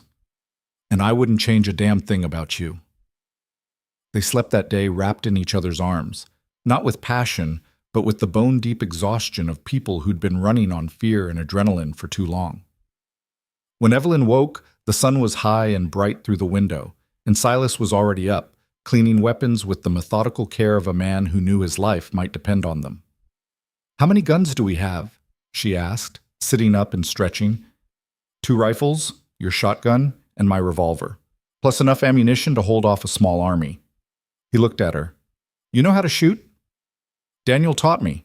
I'm not a marksman, but I can hit what I'm aiming at if it's close enough. Good, because if they come, they'll come hard and fast. We need to be ready. They spent the afternoon fortifying the cabin. Silas barricaded the windows with heavy shutters he'd found in the lean-to, leaving narrow gaps to shoot through. He piled firewood against the door as a secondary barrier and positioned water barrels around the room in case they tried to burn them out. Evelyn inventoried their supplies, rationing everything carefully, and prepared bandages and medical supplies in case one of them got hurt. It felt surreal, preparing for a siege in a place that had once been a sanctuary, but it also felt right in a strange way. They'd survived one storm here. They'd survive another. Night fell, and they took turns keeping watch, one sleeping while the other sat by the window with a rifle across their knees. The darkness was absolute, the kind that comes only in the deep wilderness. And every sound, the wind in the pines, the creak of settling snow, the cry of a distant owl, made Evelyn's heart jump. But nothing came that night, or the next. On the 3rd day, Madsen arrived. He rode in alone, moving slow and careful, his hands visible and empty. Silas met him at the door with a rifle, not quite pointing it at the sheriff, but not lowering it either. Easy, Madsen said. I come bearing news, not trouble. How'd you find us? Clara told me, and before you get angry with her, I made it clear I was coming to help, not arrest. He dismounted, his movements stiff. The last few days had aged him. Can I come in? It's cold as hell out here. Silas stepped aside and Madsen entered, nodding respectfully to Evelyn. Mrs. Harrow. Sheriff, what news? The good kind for once. He pulled out a folded telegram from his coat. I found Peter Yates. He's alive and working a claim outside Sacramento, and he's willing to testify. Hope flared in Evelyn's chest. He'll come back? He will. Said he's been carrying the guilt of keeping quiet for 3 years, and he's ready to tell the truth. Should be here in a week, maybe less if the trains run on time. Madsen's expression darkened. But there's bad news too. Warren knows. I don't know how, but he knows we found Yates, and he's getting desperate. How desperate? Silas asked. Desperate enough to put a price on your heads. $500 to whoever brings you in, dead or alive. Half the outlaws between here and the border are probably saddling up right now. Evelyn felt the blood drain from her face. $500 is a fortune. It's enough to make men do stupid things, dangerous things. Madsen looked between them. I've got deputies watching the roads, but I can't cover every trail. You need to stay here, stay alert, and don't trust anyone except the people you know absolutely. What about Warren? Silas's voice was hard. Are you going to arrest him? For what? Offering a reward? He's claiming it's for information leading to your whereabouts, says he's worried about Mrs. Harrow's safety after she was abducted by a dangerous criminal. Madsen's tone made it clear what he thought of that story. It's all legal on paper, even if we know what he really means. So we just wait here like sitting ducks while he sends killers after us? You stay alive, that's the priority. Once Yates testifies, we'll have enough to arrest Warren and his brother both. But until then, we need you breathing. Madsen stood, preparing to leave. I'll send word when Yates arrives. Until then, trust no one and shoot first if you have to.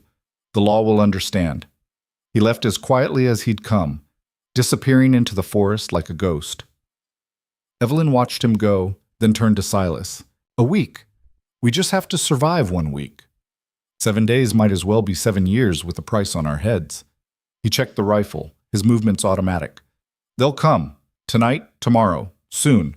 Warren can't afford to let us live long enough for Yates to testify. Then we make sure we're ready when they do. They didn't have to wait long. The attack came that very night, just after midnight, when exhaustion made guards careless and darkness hid movement. Evelyn was on watch, her eyes gritty with tiredness, when she saw the first shadow detach itself from the tree line. She touched Silas's shoulder, waking him instantly. He was on his feet in seconds, rifle in hand, moving to the window beside her. How many? He whispered. I saw one. But where there's one... Glass shattered as a rock crashed through the window on the far side of the cabin. Evelyn spun, bringing up her shotgun, and saw a burning rag stuffed into a bottle arc through the broken window. Get down! Silas grabbed her and pulled her behind the overturned table as the bottle exploded, spreading liquid fire across the wooden floor. They'd brought fire, the one thing that could drive them out of the cabin into the waiting guns outside. But Silas had prepared for this. He grabbed one of the water barrels and upended it over the flames, drowning them in a hiss of steam. Then he was at the window, firing into the darkness, the rifle crack deafening in the confined space. A scream from outside told Evelyn he'd hit something. How many? She shouted over the ringing in her ears. At least 6, maybe more. He fired again, the muzzle flash illuminating his face. They're trying to box us in, hit us from all sides. More shots rang out, bullets punching through the shutters, sending splinters flying. Evelyn stayed low, moving to the other window, waiting for a target. When she saw movement, she fired. The shotgun's recoil slamming into her shoulder, and had the savage satisfaction of hearing someone curse in pain. That's my girl, Silas said, pride and fear mixing in his voice. The siege lasted for what felt like hours, but was probably only minutes.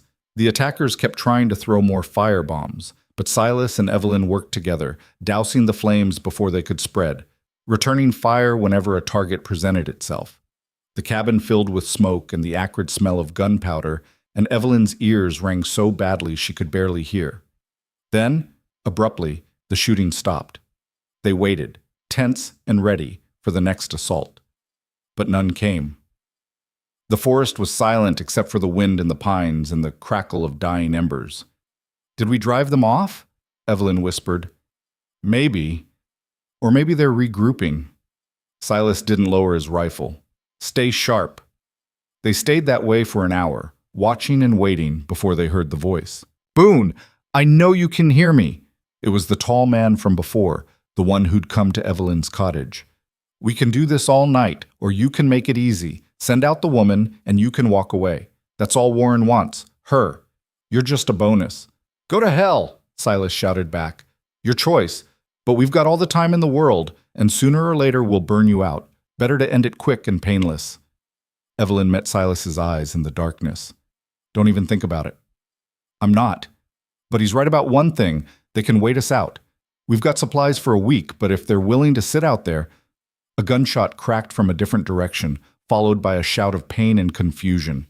Then more shots coming fast and furious, and voices yelling orders in the darkness. "What's happening?" Evelyn moved to the window trying to see.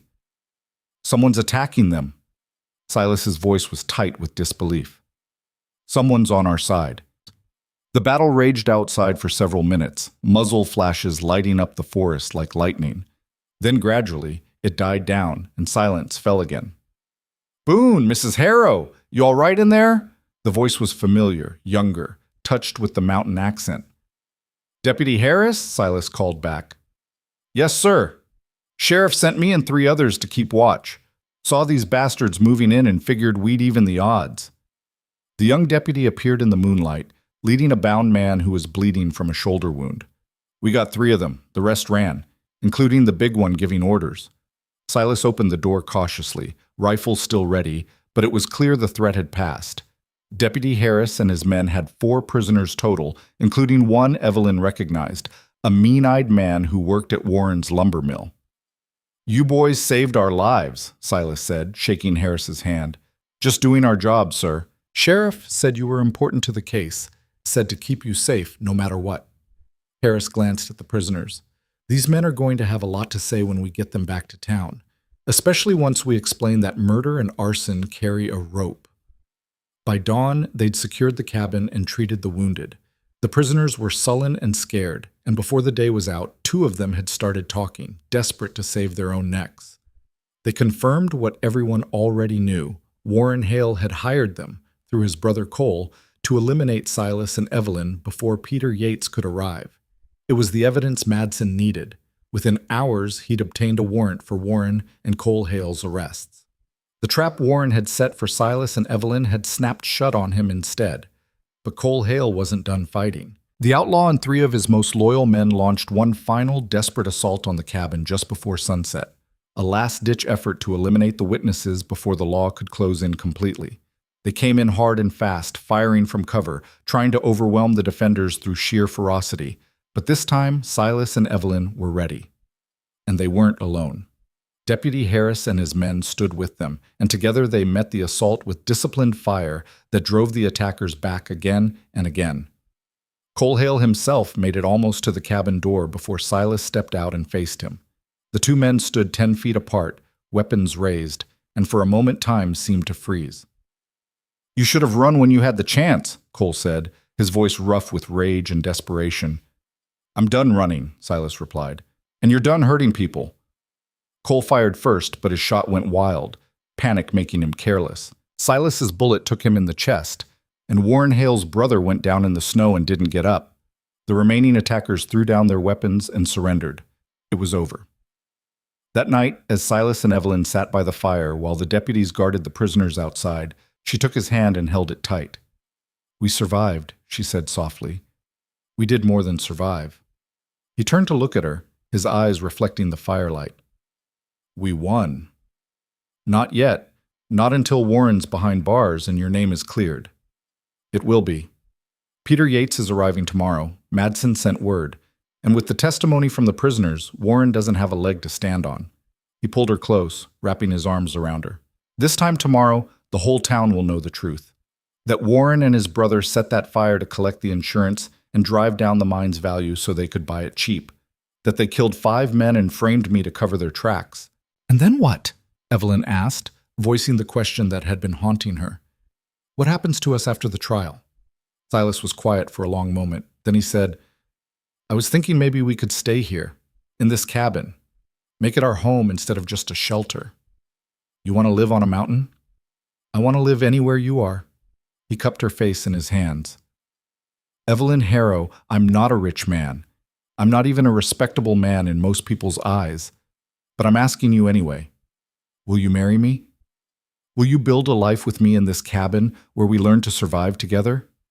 Tears sprang to her eyes, but they were good tears, joyful ones. Yes, I'll marry you.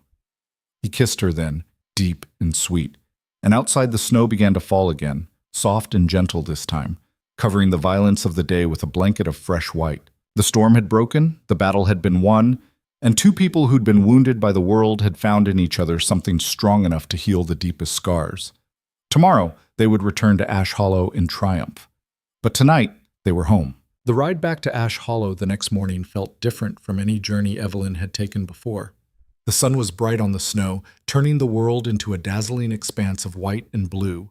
And though her body ached from the battle and her ears still rang faintly from the gunfire, she felt lighter than she had in years, maybe lighter than she'd ever felt.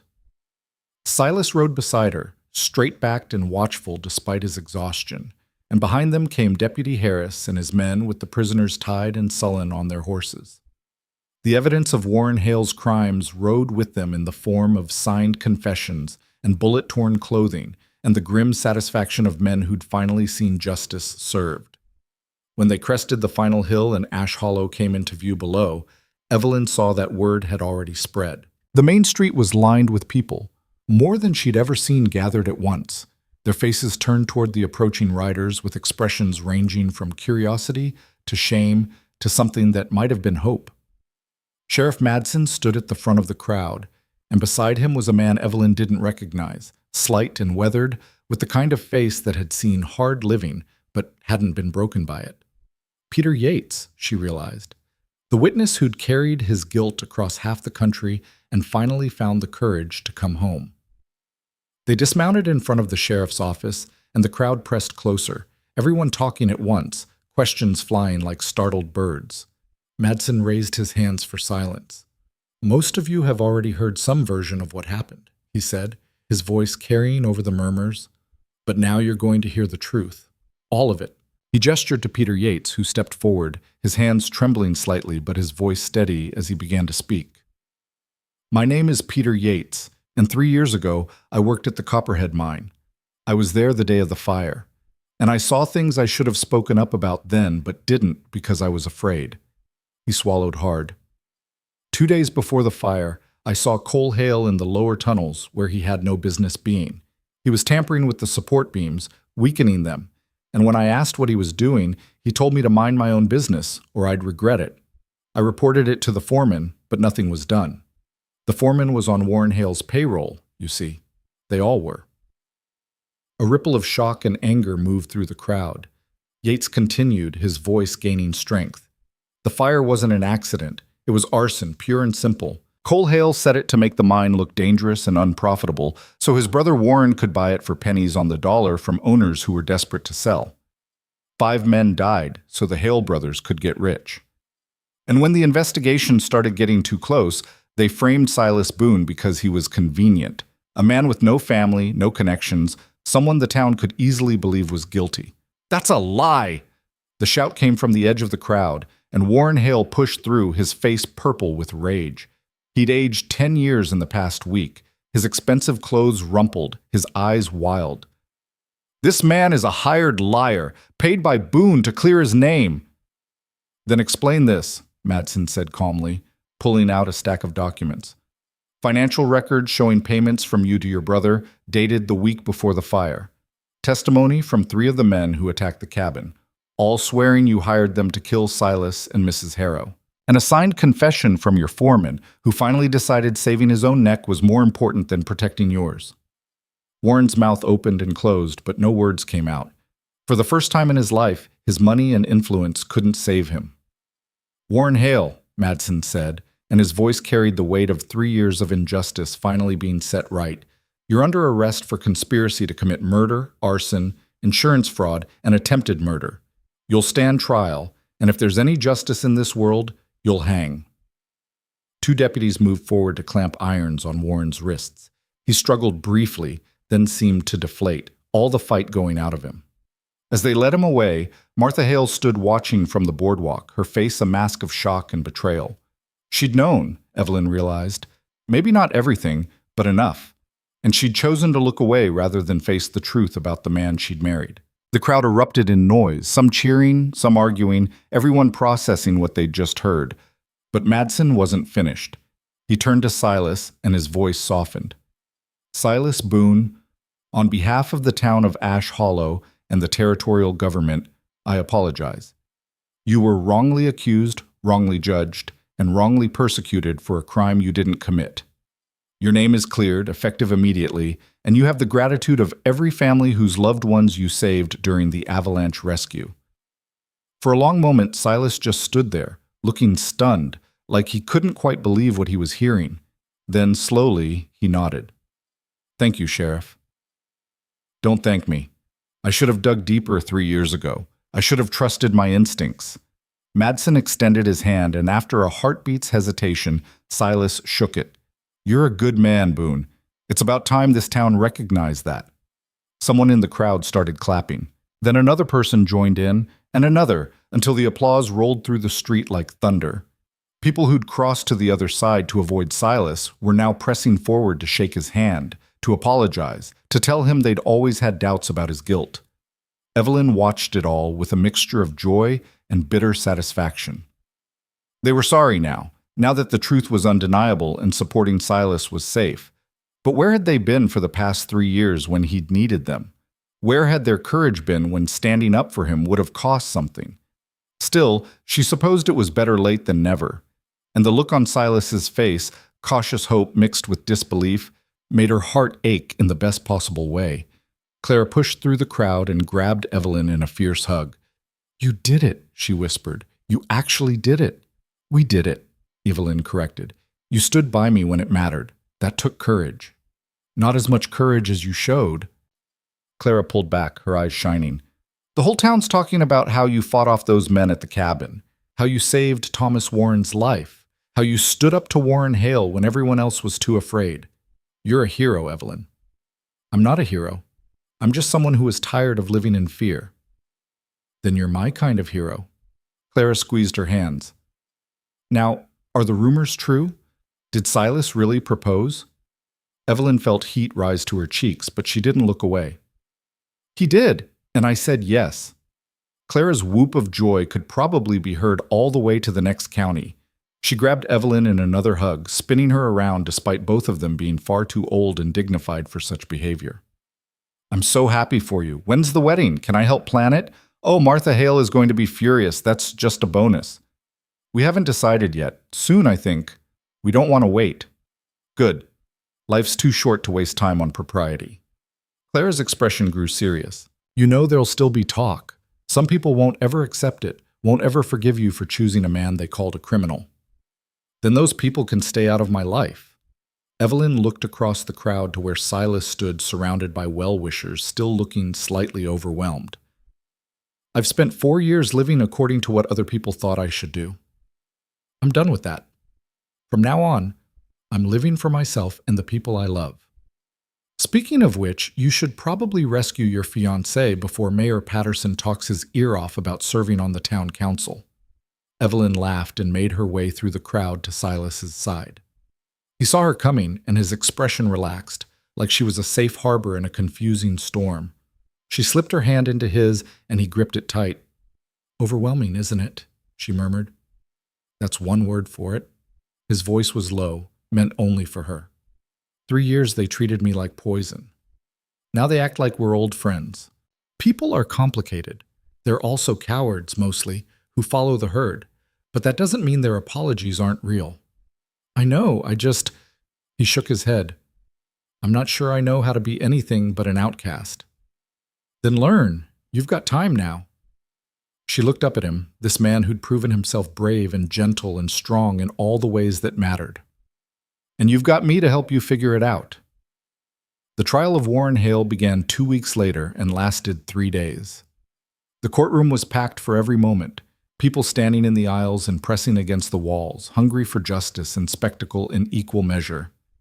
Evelyn sat in the front row with Silas on one side and Clara on the other, watching as prosecutor after prosecutor laid out the evidence in damning detail. The financial records, the testimony of the hired guns, the confession of the foreman who'd taken Warren's money to look the other way. And most damning of all, Peter Yates's account of what he'd seen, delivered with the quiet conviction of a man who'd finally found the courage to do what was right.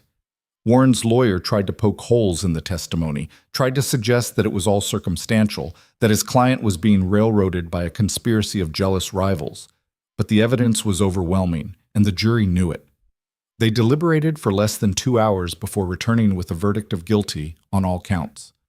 Warren Hale, who'd terrorized Ash Hollow for years with his money and influence and casual cruelty, would hang.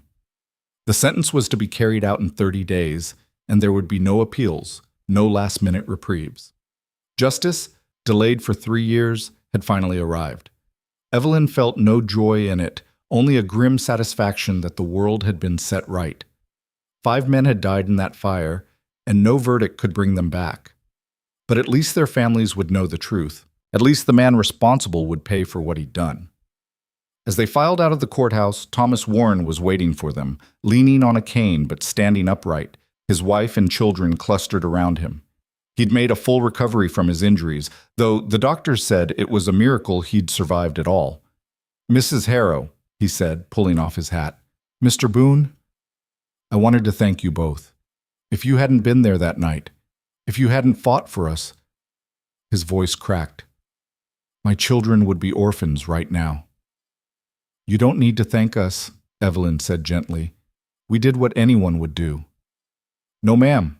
You did what heroes do, and I want you to know, if there's ever anything you need, anything at all, you just ask. The Warren family doesn't forget its debts." They shook hands, and as Thomas walked away with his family, Evelyn saw other people watching, miners who'd worked alongside Silas, families who'd lost loved ones in the fire, townspeople who'd judged too quickly and regretted it now. The story of what had really happened was spreading, and with it came a shift in how people saw Silas Boone. He wasn't the disgraced outcast anymore. He was the man who'd been wronged and had proven himself anyway. The man who'd saved lives while others cowered. The man who'd fought for justice when it would have been easier to run. And Evelyn was the woman who'd stood beside him when no one else would. The widow who'd defied convention and scandal to do what was right. Together, they'd become something the town couldn't ignore or dismiss. They'd become a story of redemption and courage that would be told for generations. But all of that felt distant and unimportant compared to what came next. They were married on a bright spring morning 3 weeks after the trial, when the snow had finally melted and the first green shoots were pushing up through the thawed earth. The ceremony was held at the cabin on Blackstone Ridge, with only a handful of people in attendance: Sheriff Madsen, Clara, and her husband Marcus, Doc Brennan, Deputy Harris, and Peter Yates, who'd decided to stay in Ash Hollow and make a fresh start. The minister who married them was a circuit preacher who rode the high country, a practical man who didn't ask questions about propriety or scandal, just spoke the words that bound two people together before the law and their own consciences. Evelyn wore a simple dress the color of cream, and Silas wore his best shirt with his hair slicked back and his face shaved clean. They stood together in front of the cabin that had sheltered them through the worst storm of their lives. And when the preacher asked if they took each other for better or worse, for richer or poorer, in sickness and health, they both said, "I do," without hesitation. The kiss that sealed their marriage was gentle and sweet, and when they pulled apart, Evelyn saw tears in Silas's eyes. "What's wrong?" she whispered. "Nothing. Everything's perfect. I just never thought—" He shook his head. "I never thought I'd have this. A home, a wife, people who believe in me. I thought I'd lost my chance at happiness 3 years ago. You didn't lose it. You just had to wait for it." She cupped his face in her hands. "And now it's here, and it's real, and no one can take it away from us." They celebrated with a simple meal that Clara and Evelyn had prepared: roasted venison, fresh bread, early spring greens, and a cake that was slightly lopsided but delicious. Doc Brennan made a rambling toast about the resilience of the human spirit. Madsen told embarrassing stories about Silas's early days as a miner, before the fire, when he'd been young and optimistic and full of dreams. And Clara cried happy tears and declared it the most romantic wedding she'd ever seen, scandal and all. As the sun began to set and their guests prepared to ride back down the mountain, Silas pulled Evelyn aside. "I have something for you," he said, reaching into his pocket. He pulled out a small wooden box, hand-carved and polished to a soft sheen. When Evelyn opened it, she found a ring, simple silver with a small blue stone that caught the light. "It was my mother's," Silas said quietly. "The only thing I have left of her. I know it's not much. It's perfect." Evelyn slipped it onto her finger, and it fit like it had been made for her. "Thank you. Thank you for giving me a reason to pull it out of storage, for giving me a future worth having." They stood there as the last light faded from the sky and the first stars appeared, wrapped in each other's arms, and Evelyn thought about how far they'd both come. She'd been a widow wrapped in grief and propriety, convinced her life was over at 40. He'd been an outcast, hardened by injustice and loneliness, expecting nothing from the world but more pain. And then a storm had forced them together, and they'd discovered that even after loss and betrayal and the coldest winter, two broken people could still build something beautiful. The years that followed were good ones. Silas worked the small mine claim he'd staked up near the cabin, pulling enough silver from the mountain to make them comfortable, if not wealthy. Evelyn continued teaching, though now she rode up from the cabin 3 days a week rather than living in town, and her students loved her all the more for the adventure of having a teacher who lived on a mountain.